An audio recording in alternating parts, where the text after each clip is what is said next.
Ang lungsod ng Caloocan ay isang halimaw na gawa sa semento at bakal, isang nilalang na hindi natutulog.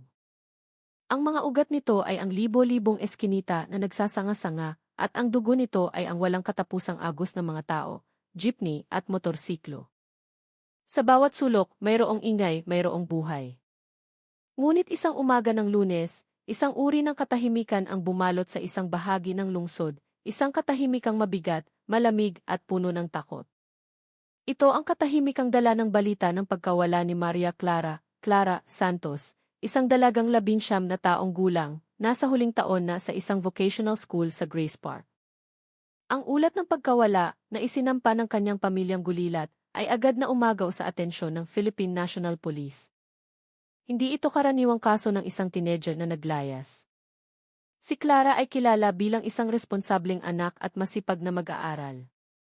Huli siyang nakita na naglalakad pa uwi mag-isa matapos ang isang school activity. Ang huling imahe niya ay kuha ng isang gasgas ng camera sa isang kanto. Ang kanyang figura ay naglalakad, ang kanyang buhok ay tinatangay ng maruming hangin ng syudad. Bago siya lumiko sa isang makitid na eskinita at tuluyang naglaho, na para bang kinain ng dilim. Walang bakas. Walang sigaw. Walang saksi. Mabilis na kumilos ang pulisya. Bumuo ng isang Special Investigation Team sa ilalim ng pamumuno ni Detective Sergeant Mateo Reyes ng Criminal Investigation and Detection Group, CID. Si Reyes ay isang veteranong investigador na ang mukha ay tila mapa ng mga krimeng nalutas niya sa loob ng 20 taon. Ang mga mata niya ay nakakita na ng lahat ng uri ng kadiliman na kayang isipin ng tao, ngunit sa tuwing may kaso ng isang nawawalang kabataan, isang kurot ng pag-aalala ang bumabalik sa kanyang dibdib. Para sa kanya, ang bawat biktima ay isang paalala ng kahinaan ng buhay sa gitna ng kaguluhan ng Maynila. Sa kanilang paunang pagsisiyasat, may isang pattern na tila kakaiba. Ilang residente sa lugar ang nagsabi na may napansin silang isang hindi kilalang lalaki na tila nagmamasid sa lugar ilang araw bago mawala si Clara. Isang nagtitinda ng taho ang naalala ang isang lalaking nakatayo sa kabilang kalsada. Hindi bumibili, nagmamasid lamang, ang mga mata ay nakatutok sa eskwelahan. Ang cellphone ni Clara ay natagpuang patay, ngunit ang huling signal nito na naitala ng tor ng telekomunikasyon ay nagmula sa isang lokasyon na hindi kalayuan sa isang malawak na kompleks ng mga lumang bodega sa Sangandaan. Isang lugar na matagal nang inabandona at kinatatakutan ng mga tao. Ang lugar na iyon ay agad na naging sentro ng kanilang paghahanap. Nang dumating ang pinagsanib na puwersa ng EFI at Soko sa lugar ng mga bodega, ang bigat ng katahimikan ay sumalubong sa kanila. Ang mga gusali ay mga kalansay na bakal at semento, kinakalawang at inaamag, ang mga bintana ay basag na tila mga matang bulag na nakatingin sa kawalan. Ngunit isang bagay ang agad na nakakuha ng atensyon ni Reyes. Isa sa mga malalaking bakal na pinto ng isang bodega ay bahagyang nakabukas, sapat lamang para makadaan ang isang tao. Isang paanyaya sa dilim. Suot ang kanilang kumpletong kagamitan, pumasok ang mga operatiba. Ang hangin sa loob ay mabigat sa amoy ng alikabok, agyo at nabubulok na kahoy. Bawat yapak nila ay umalinggaw sa malawak na espasyo. Sinuyod nila ang bawat silid, ang bawat sulok, hanggang sa matagpuan nila ang isang bakas na nagturo sa kanila sa isang maliit na kwarto na nakakandado mula sa labas. Dito, natuklasan ng mga pulis ang isang bagay na nagtulak sa kanila na agad maglagay ng police line at tawagan ang buong unit ng Scene of the Crime Operatives, SOCO. Ang balita tungkol sa pagsisiyasat sa mga bodega ay kumalat na parang apoy sa tuyong damuhan. Ang mga residente sa paligid na dati walang pakialam sa abandonadong lugar ay biglang napuno ng kaba. Ang Sangandaan ay kilala bilang isang lugar na tahimik sa gabi, maliban sa paminsan-minsang pag-ingay ng mga lasing o pagtahol ng mga asong gala. Ilan sa mga nakatira malapit doon ay umamin na madalas silang makarinig ng mga kakaibang ingay tuwing gabi, tunog ng sasakyan, o mga boses na mahina, ngunit hindi nila kailanman inisip na may kinalaman ito sa isang krimen. Ang lokal na pamahalaan ng Caloocan ay nagsimulang mapansin ang kahinaan ng kanilang pagbabantay sa mga abandonadong ari-arian. Samantala, ang pamilya ni Clara, ang kanyang inang si Aling Elena na walang tigil sa pag-iyak at ang kanyang amang si Mang Berto na tahimik, ngunit baka sa mukha ang matinding pag-aalala, ay naghihintay lamang sa isang himala. Ang kanilang maliit na bahay sa Grace Park ay napuno ng mga kaibigan at kamag-anak, Ngunit ang pag-asa ay unti-unti nang naubos, tulad ng kandilang malapit nang maubos ang mitsa. Ang pagsisiyasat sa bodega ay nagpatuloy hanggang sa kalaliman ng gabi. Sinabi ng isang source sa loob ng AFP na nakahanap sila ng ilang mahahalagang ebidensya na maaaring may direktang kaugnayan sa kinaroroonan ni Clara. Subalit, hanggang sa mga sandaling iyon, ang mga investigador ay nanatiling tikom ang bibig. Hindi pa nila masabi kung ano ang kalagayan ng biktima o kung sino ang mga posibleng salarin. Ang SOCO team ay patuloy sa kanilang masusing gawain at tiniyak ng pulisya na ang lahat ng impormasyon ay ilalabas lamang kapag ang mga ebidensya ay lubusan ng na-verify. Ang gabi ay lumalim, ngunit ang mga ilaw sa loob ng bodega ay nanatiling nakasindi, isang tanda na ang kadiliman sa loob ng gusaling iyon ay mas malalim pa kaysa sa inaakala ng lahat. Sa pagbubukang liwayway kinabukasan, muling bumalik ang grupo ni Detective Reyes sa lumang bodega sa Sangandaan. Matapos ang mga paunang tuklas na nag-udyok sa kanila na ikordon ang buong lugar, ang bodega ay mahigpit ng binabantayan. Ang mga kamera ng media at mga usisero ay nagsimula ng dumami sa paligid, ngunit hinarangan sila ng mga pulis upang maprotektahan ang integridad ng crime scene. Mula sa labas, ang gusali ay mukhang pareho pa rin, isang higanting natutulog na bakal. Ngunit sa loob, ang SOCO team ay nagpapatuloy sa kanilang trabaho, sinusuri ang bawat hibla ng alikabok, bawat patak ng dumi. Isa sa mga unang bagay na pumukaw sa atensyon ng mga investigador ay ang pagkakaroon ng mga bahid ng basang putik sa sahig, isang bagay na hindi tumutugma sa tuyo at maalinsangang kondisyon ng paligid. Ang bodega ay matagal nang nakasara at selyado, kaya imposible na magkaroon ng natural na pamamasa. Ang mga bakas ng putik ay patungo sa isang maliit na pasilyo sa kaliwang bahagi ng gusali, kung saan nila natagpuan ang kwartong nakakandado mula sa labas. Ngayong umaga, sa tulong ng mga karagdagang ilaw, ang mga bakas ay mas naging malinaw. Tila may isang taong madalas dumaan sa rutang iyon sa mga nakalipas na araw. Nang muling buksan ang pinto ng kwarto para sa mas malalim na pagsusuri, isang masangsang na amoy ang biglang sumingaw at pumuno sa hangin. Ang mga miyembro ng SOCO ay nagsusuot ng kumpletong protective gear bago pumasok. Sa bandang likuran ng silid, natagpuan nila ang ilang personal na gamit na pinaniniwala ang pag-aari ng biktima, kabilang na ang isang asul na alampay na kinumpirma ng pamilya Santos na pag-aari nga ni Clara. Ang pagkatuklas na ito ay nagpatibay sa teorya na si Clara ay dinala nga sa lugar na iyon, bagamat hindi pa rin makumpirma ng mga pulis ang kanyang kasalukuyang kalagayan. Ang pagsisiyasat ay nagpatuloy sa isang tumpok ng mga kahoy na kahon sa gilid ng silid. Isa sa mga kahon ay mukhang pilit na binuksan, may mga bakas ng gasgas sa takip nito na nagpapahiwatig ng paggamit ng matulis na bagay. Nang buksan ang kahon, natagpuan ng mga operatiba ang ilang kahina-hinalang kagamitan na maayos na nakabalot. Wala pang opisyal na impormasyon tungkol sa laman ng mga ito, ngunit ayon sa isang impormante, ang mga kagamitan ay maaaring may kinalaman sa isang iligal na aktibidad na matagal nang isinasagawa sa lugar. Sa labas ng bodega, ang reaksyon ng mga tao ay lalong tumitindi. Ang tsismis ay mabilis na kumakalat sa mga tindahan at kabahayan. Marami ang nagsimulang iugnay ang pagkawala ni Clara sa mga kakaibang pangyayari na dati nang napaulat sa lugar. Sa mga nakalipas na buwan, ilang residente ang umaming madalas silang makakita ng mga sasakyang pumapasok at lumalabas sa bodega tuwing gabi, kahit na ang gusali ay matagal nang hindi ginagamit. Ang impormasyong ito ay agad na kinuha ng mga investigador para sa mas malalim na pag-aaral, kabilang na ang posibilidad na may isang grupo na ginagamit ang abandonadong gusali para sa kanilang mga lihim na operasyon. Sa kabilang banda, ang pamilya Santos ay nananatili sa isang command post na itinayo hindi kalayuan sa lokasyon. Umaasa sila na bawat bagong tuklas ay magdadala ng magandang balita. Ngunit sa ngayon, pinipigilan pa rin ng pulisya ang paglabas ng karamihan sa impormasyon dahil ang mga ebidensya ay kailangan pang dumaan sa masusing pagsusuri. Gayunpaman, ang pagdami ng mga pulis at ang tindi ng kanilang operasyon sa paligid ng bodega ay nagbibigay ng senyales na nakatuklas sila ng isang bagay na mas malaki kaysa sa kanilang inaasahan. Sa pagtatapos ng araw, naglabas ang SOCO team ng ilang kahon ng ebidensya patungo sa forensic laboratory sa Camp Crame. Ang hakbang na ito ay nagpahiwatig ng isang makabuluhang pagkatuklas na hindi pa maaaring isapubliko. Dumating ang gabi, ngunit ang mga ilaw sa loob ng bodega ay hindi pa rin pinapatay.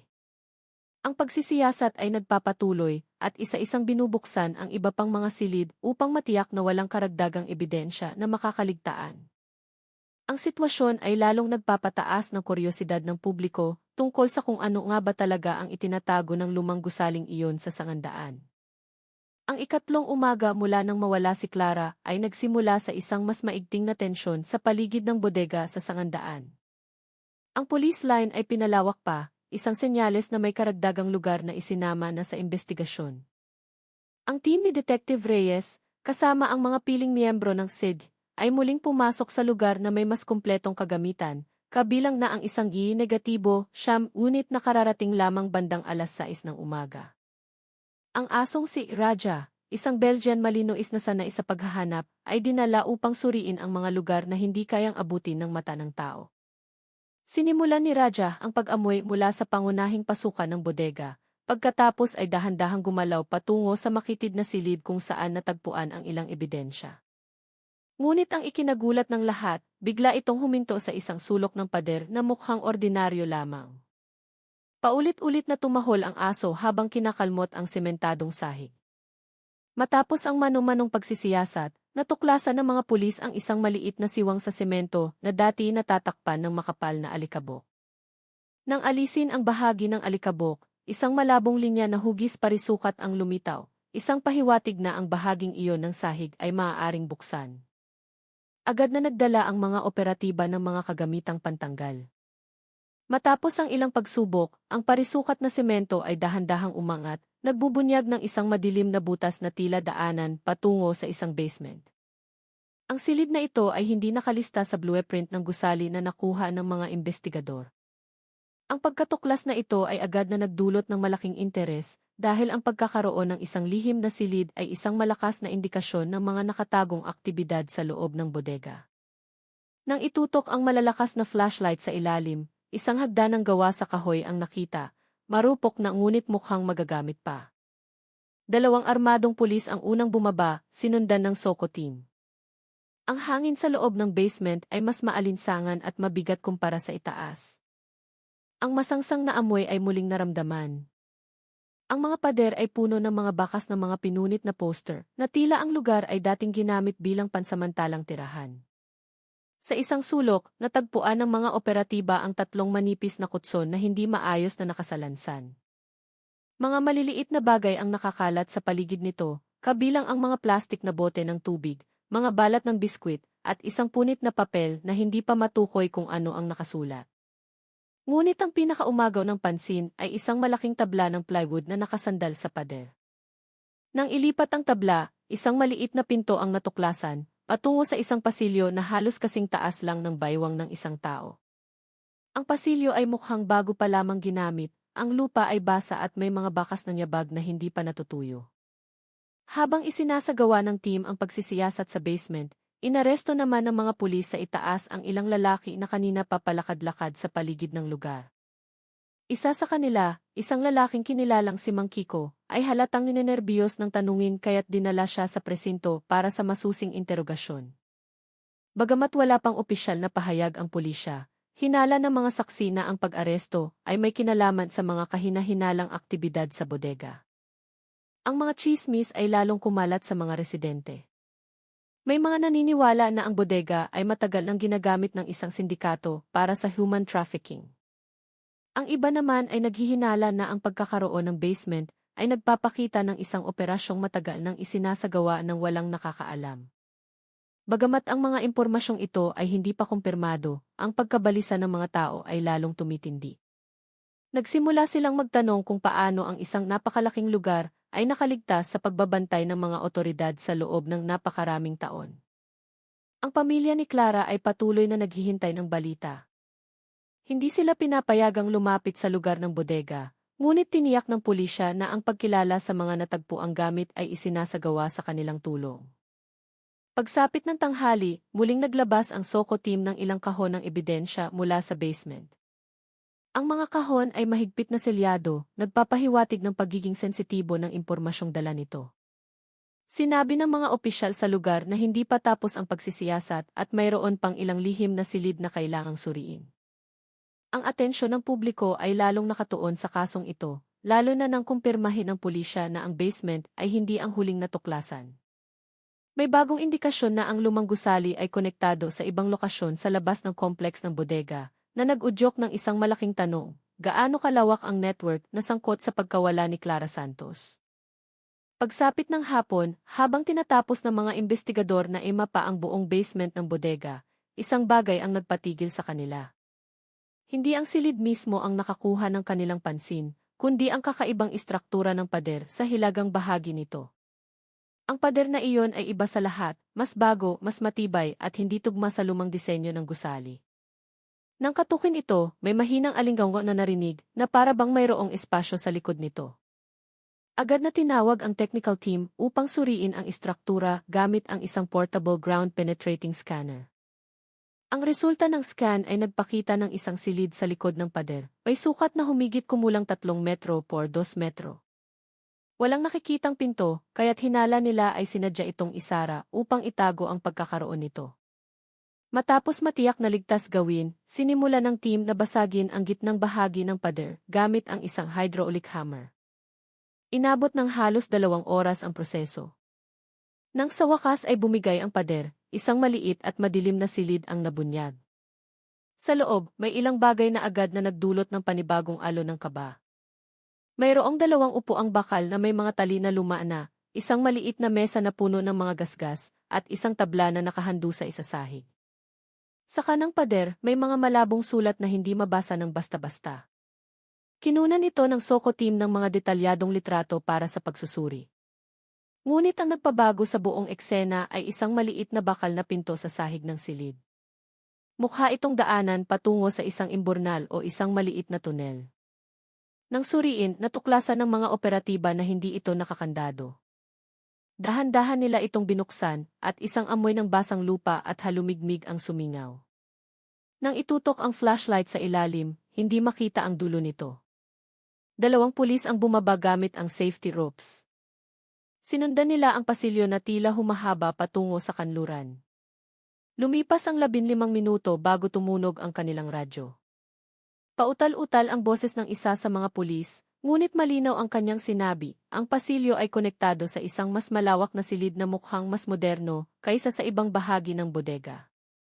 Ang mga pader nito ay sementado at ang sahig ay mas malinis. Ang tuklas na ito ay nagpatunay sa hinala ng mga investigador, may bahagi ng gusali na itinayo matagal na matapos itong opisyal na isara. Sa itaas, lalong uminit ang sitwasyon. Ang mga taong nagkukumpulan ay lalong dumami, bawat isa ay may kanya-kanyang espekulasyon. Mayroong nagsasabing nakakita sila ng mga kakaibang aktibidad tuwing gabi. Mayroon ding nagsasabing ang bodega ay binili di umano ng isang misteryosong tao na hindi kailanman nagpakita sa publiko. Paulit-ulit na pinakiusapan ng pulisya ang mga tao na lumayo, ngunit mahirap kontrolin ang daman kapag ang balita tungkol sa isang tunel sa ilalim ng lupa ay nagsimula ng kumalat. Samantala, si Mang Kiko, ang lalaking kanina pahawak ng pulisya, ay nagsimula ng maging sentro ng atensyon. Sa paunang interogasyon, sinabi niyang wala siyang alam. Ngunit ang kanyang pagkabalisa ay nagtulak sa mga investigador na higpitan pa ang pagtatanong. Kalaunan, umamin siya na dati siyang nagtrabaho bilang night guard sa bodega ilang taon na ang nakalipas. Ang impormasyong ito ay agad na sinundan, lalo na upang malaman kung may alam siya sa mga aktibidad sa loob ng bodega matapos itong magsara. Sa ilalim ng lupa, ang mga pulis na sumusuri sa bagong silid ay bumalik sa itaas na may dalang balita na nagpatahimik sa mga senior na opisyal. Sinabi nila na may mga bakas ng aktibidad ng higit sa isang tao sa silid. Mayroong mga gamit doon na tila ginamit lamang sa loob ng nakalipas na 2 o 3 araw, masyadong bago para sa isang abandonadong gusali. Pinatibay nito ang hinala na ang bodega ay aktibo pa ring ginagamit marahil noong mismong araw na nawala si Clara. Pagsapit ng gabi, mas hinigpitan pa ng pulisya ang seguridad sa lugar at tumawag ng karagdagang puwersa upang suriin kung ang network sa ilalim ng lupa ay konektado sa iba pang lokasyon sa paligid ng sangandaan. Ang teorya ng isang ruta ng pagtakas o isang mas malaking taguan ay lalong lumakas, nagdudulot ng pangamba na ang kasong ito ay hindi lamang tungkol sa isang biktima, kundi maaaring may kaugnayan sa isang mas malaki at organisadong sindikato. Sa gitna ng lahat ng ito, isang bagay ang lalong luminaw. Ang lumang bodega ay nagtatago ng isang sikretong mas malalim at mas madilim kaysa sa inaasahan ng lahat. Habang papalalim ang gabi, nagpasya si Detective Reyes na magpadala ng karagdagang team sa bagong tuklas na tunel sa ilalim ng lupa. Ang mga portable na ilaw ay ikinabit sa kahabaan ng daanan na nagbigay liwanag sa makitid na pasilyo. Ang mga pader nito ay gawa sa pinaghalong semento at mga bagong bloke, isang malinaw na tanda na ang bahaging ito ay itinayo matagal na matapos magsara ang bodega. Pinalakas nito ang hinala na ang lokasyon ay sinadyang ihanda para sa isang iligal na operasyon. Sa dulo ng pasilyo, pumasok ang mga operatiba sa malawak na silid na unang naiulat. Ang silid ay may 4 na sementadong pader na tila mas malinis, na parang bago pa lamang ginamit. May ilang kahoy na kahon na maayos na nakasalansan sa isang gilid, habang ang kabilang bahagi ay puno ng mga elektronikong kagamitan na tila bigla ang pinatay at iniwan. Mga kable, baterya, at portable communication devices ang nakakalat sa sahig. Sa ibabaw ng isang mesang metal sa gitna ng silid, mayroong isang mapa ng Metro Manila na may mga marka ng pulang tuldok. Agad itong naging sentro ng atensyon ng mga investigador. Ang mga tuldok ay nasa mga lokasyon na kilala bilang mga lugar na may mataas na krimen, kabilang ang mga terminal ng bus, mga night market, at mga lumang industrial zone. Sa ibabang bahagi ng mapa, may mga sulat kamay na tala na hindi pa malinaw na mabasa. Kinunan ng SOCO team ang bawat detalye bago isilid ang mapa sa isang evidence bag. Ang pagkatuklas na ito ay nagdulot ng isang malaking tanong. Ang mga bakas ba na ito ay patungo sa isang mas malawak na operasyon ng isang sindikato? At si Clara ba ay isa lamang sa maraming target nila? Habang patuloy na sinusuri ang silid, natagpuan ng team ang isa pang pinto na bakal na mahigpit na nakakandado. Ang kandado ay mukhang bago, iba sa ibang bahagi ng silid. Matapos ang ilang pagsubok, nabuksan din ang pinto at nagbunyag ng isang maikling pasilyo na humahantong sa isang malaking pader. Sa pader na iyon, may isang maliit na panel na nakatago. Nang buksan ito, isang lumang switch ang nakita, na tila ginagamit para sa isang mekanismo. Nang pindutin ang switch, isang tunog ng kumikiskis na metal ang narinig mula sa pangunahing pader. Dahan-dahan, ang pader ay gumalaw pagilid, nagbubukas ng daan patungo sa isang maliit na silid na hindi nakita kanina. Nang itutok ang mga flashlight sa loob, ang katahimikan ay biglang nabasag. Sa loob ng masikip na silid, may isang natitiklop na upuan, isang plastik na kahon na naglalaman ng mga damit pambabae, at isang maliit na bag na kulay krema, na agad na kinilala ng pamilya Santos bilang pag-aari ni Clara. Pinatibay nito ang hinala na ang biktima ay talagang dinala sa lokasyong ito.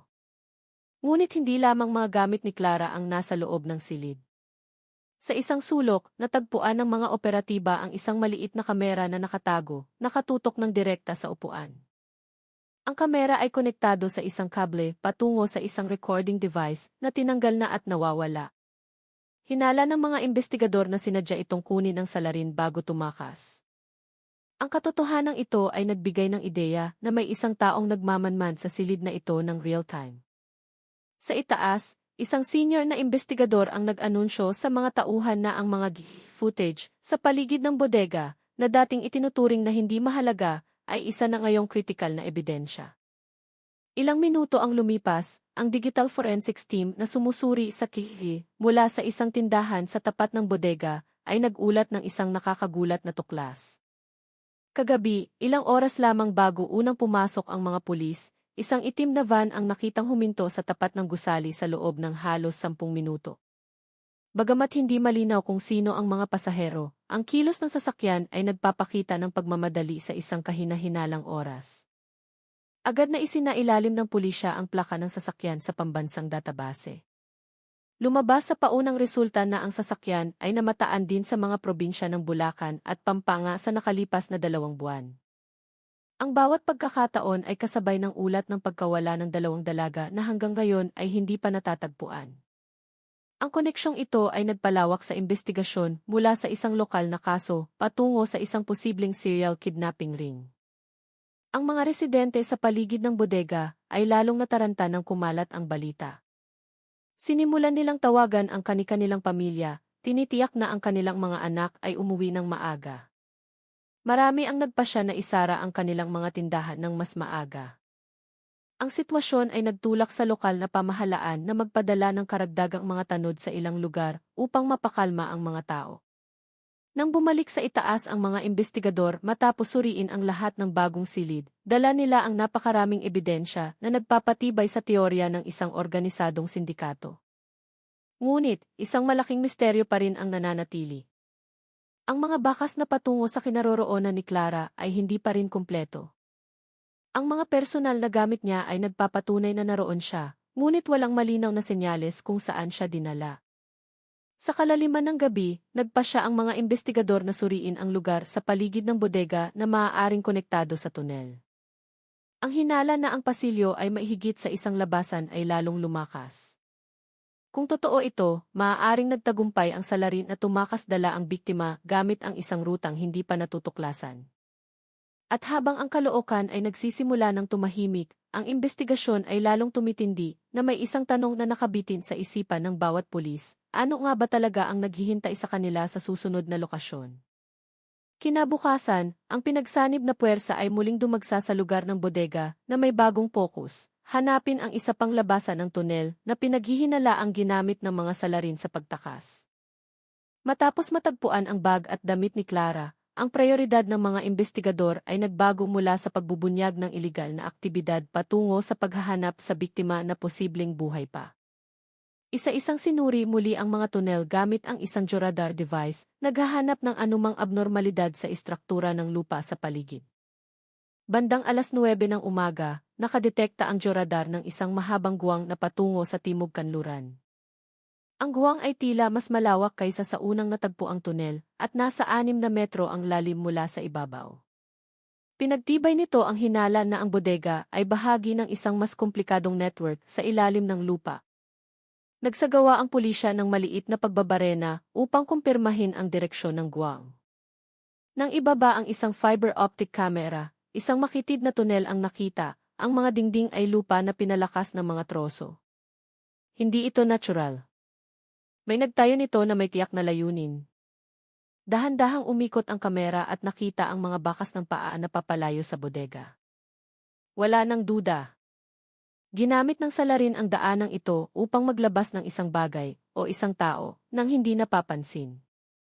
Isang Special Tactical Unit ang tinawag at sinimulang pasukin ang tunel sa pamamagitan ng isang pinalawak na butas. Dahan-dahan silang gumalaw, tinitiyak na walang mga patibong. Habang lumalayo sila, ang tunel ay tila mas bago. Ang mga kahoy na suporta ay mukha pang malinis at ang ilang bahagi ng lupa ay tila bago pa lamang pinatag. Nang hipuin ng isang operatiba ang dingding, maluwag pa ang lupa, isang senyales na ginamit ito kamakailan lamang. Matapos ang halos 200 metrong paglalakbay, nakarating ang team sa isang maliit na silid na may 2 sanga. Sa kaliwang pader, may isang portable lamp na nakasindi pa.